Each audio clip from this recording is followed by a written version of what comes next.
বিসমিল্লাহির রহমানির রহিম। মাননীয় প্রধানমন্ত্রী, অত্যন্ত প্রিয় মাননীয় ক্রীড়ামন্ত্রী, মন্ত্রী পরিষদের সদস্যবৃন্দ, আমাদের সম্মানিত কর্মকর্তাবৃন্দ এবং সুধীবৃন্দ এবং সবচেয়ে প্রিয় আমাদের ছেলেমেয়েরা যারা আজকে এখানে সম্মাননা উপস্থিত হয়েছে।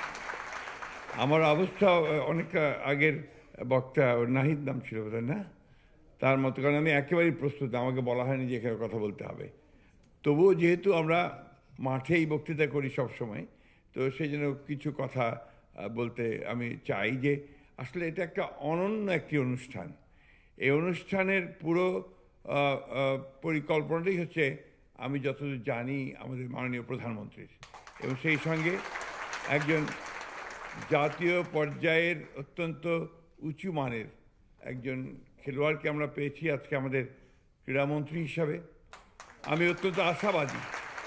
আমি এখনও মাঠে খেলা দেখতে যাই যখনই সুযোগ পাই।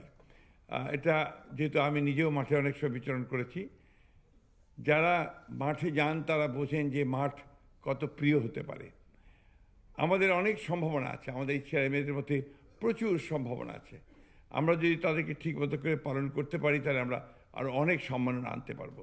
এবং ইতিমধ্যে মাননীয় প্রধানমন্ত্রী আমাকে যেটা বললেন যে ইতিমধ্যে যে পরিকল্পনা নেওয়া হয়েছে, একেবারে স্কুল পর্যায় থেকে ট্যালেন্ট হান্ট করে আপনার খেলোয়াড়দিকে তুলে নিয়ে আসা, এটাই হচ্ছে একমাত্র প্রকৃত পথ দেশকে খেলাধুলার ক্ষেত্রে সামনে এগিয়ে যাওয়ার।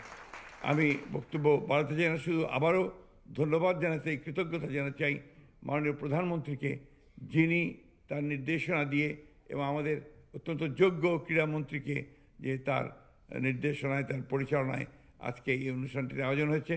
আমি বিশ্বাস করি আগামী দিনগুলোতে আমরা ক্রীড়াক্ষেত্রে সাফল্যের পরে সাফল্য অর্জন করতে থাকবো। ধন্যবাদ সবাইকে। আসসালামু আলাইকুম।